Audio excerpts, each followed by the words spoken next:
Hello everyone, welcome back to another video. आज हम 9th class Hindi का सेकंड चैप्टर पढ़ेंगे, भाषा की ओर। अगर आप इस चैनल पर नए हैं तो please subscribe Hindi revision and bell notification को भी ऑन कर दीजिए टाइम टू टाइम नोटिफिकेशन पाने के लिए। तो चलिए शुरू करते हैं।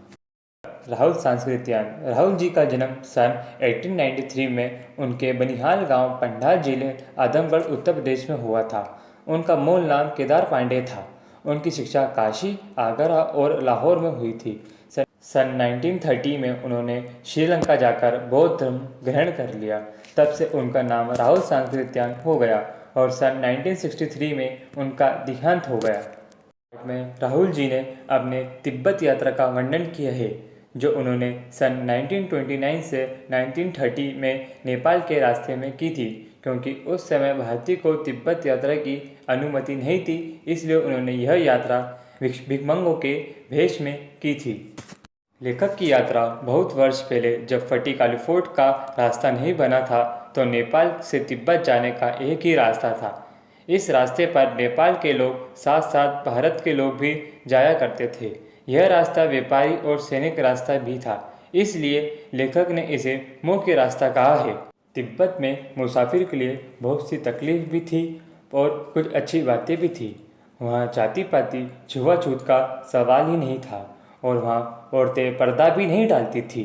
बहुत निम्न श्रेणी के भिकमंगों को लोग चोरी के डर से घर के भीतर नहीं आने देते, नहीं तो आप अपरिचित होने पर भी आप घर के अंदर जा सकते हैं और ज़रूरत अनुसार अपनी झोली से चाय दे सकते हैं। घर की बहू अथवा सास उसे आपके लिए पका देगी।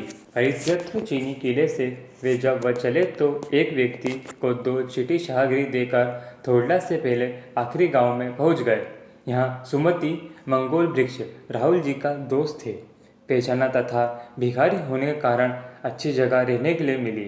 5 साल बाद ये लोग इसी रास्ते से लौटे थे, जब उन्हें रहने के लिए अच्छी जगह नहीं मिली थी और गरीब के झोपड़े में ठहरना पड़ा था, क्योंकि वह भिखारी के वेश में नहीं बल्कि भद्र यात्री के वेश में थे। अगले दिन राहुल जी और सुमति जी को एक विकट ढांडा ढोडला पार करना था। ढांडा तिब्बत में सबसे खतरनाक जगह थी। 16-17 हजार फीट ऊंची होने के कारण दोनों ओर गांव का कोई नामो निशान नहीं था। नदियों के मोड़ के कारण और पहाड़ों के कोनों के कारण बहुत दूर तक आदमी को देखा नहीं जा सकता। डाकुओं के लिए यह सबसे अच्छी जगह है। तिब्बत में गांव में आकर खून हो जाए तो खूनी को सजा मिल सकती है, लेकिन इस जगह तो मरे हुए आदमी के लिए कोई परवाह नहीं करता। सरकार खुफिया विभाग और पुलिस पर इतना खर्च नहीं करती और वहाँ गवाह भी कोई देने वाला नहीं है। पहले आदमी को मार डालते हैं, उसके बाद देखते हैं कुछ पैसा है या नहीं। क्योंकि वे भिखारी के वेश में थे, इसलिए हत्या की उन्हें परवाह नहीं थी, परंतु ऊंचाई का डर हमेशा बना रहता था। दूसरे दिन उन्होंने ढांडे की चढ़ाई घोड़ों से की, जिसमें उन्हें दक्षिण पूरब और बिना बर्फ और हरियाली के नंगे पहाड़ दिखे तथा उत्तर की ओर पहाड़ पर कुछ बर्फ दिखी। उतरते समय लेखक का घोड़ा थोड़ा पीछे चलने लगा और वे समझे कि चढ़ाई की थकावट के कारण ऐसा कर रहा है और उसे वह मारना नहीं चाहते थे। धीरे धीरे वो उनसे पिछड़ गए। एक जगह 2 रास्ते फूट रहे थे और वे बाएं की ओर 1.5 मील आगे चले गए।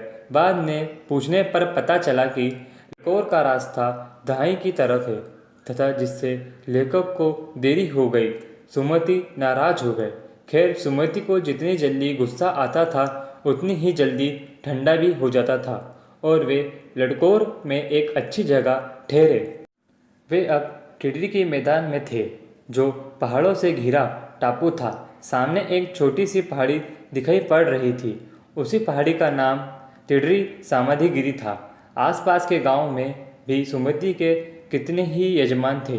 कपड़े की पतली पतली चीरी बत्तियां के गड्ढे खत्म नहीं हो सकते थे, क्योंकि बोधगया से लाए गए कपड़े खत्म हो जाने पर किसी कपड़े को बोधगया का गट्टा बना लेते थे।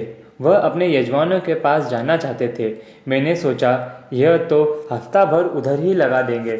मैंने उनसे कहा कि जिस गांव में ठहरना हो उसी गांव में भले ही गट्टे बांट दो, मगर आसपास के गांव मत जाओ। इसलिए मैं तुम्हें लहसा पहुंचकर रुपए दे दूंगा। सुमति मान गए और उनके साथ आगे बढ़ना शुरू कर दिया। उन्होंने सुबह चलना शुरू नहीं किया था, इसलिए उन्हें कड़ी धूप में आगे बढ़ना पड़ रहा था। वे पीठ पर अपनी सामान को लादे और हाथ में डंडा लिए चल रहे थे। किसी को एक और यजमान से मिलना चाहते थे, इसलिए उन्होंने बहाना कर टोकर विहार की ओर चलने को कहा। तिब्बत की जमीन छोटे छोटे जमींदारों के हाथ में बटी है। इस जागीरों का बड़ा हिस्सा मंडों के हाथ में है। वे अपनी जागीर में हर जागीरदार को कुछ खेती खुद भी करते हैं, जिसके लिए मजदूर उन्हें बेगार में ही मिल जाते हैं। खेती का इंतजाम देखने के लिए वहाँ भिक्षु भेजा जाता है। जागीर के आदमियों के लिए वह राजा से कम नहीं होता। शक्कर की खेती मुख्य भिक्षु बड़े ब्रज पुरुष थे। वहाँ एक अच्छा मंदिर था जिसमें बुद्ध वचन की हस्तलिखित 103 पोथियाँ रखी थी, जिसमें लेखक पढ़ने लगे। इस दौरान सुमति ने अपने आसपास के यजमानों से मिलकर आने के लिए लेखक से पूछा, जिसमें लेखक ने मना किया। दोपहर तक सुमति वापस आ गए। चूँकि टिटरी का रास्ता ज़्यादा दूर नहीं था, उन्होंने अपना सामान पीठ पर उठाया और उनसे विदा लेकर चले गए। यह चैप्टर यहीं समाप्त होता है। Thank you for watching.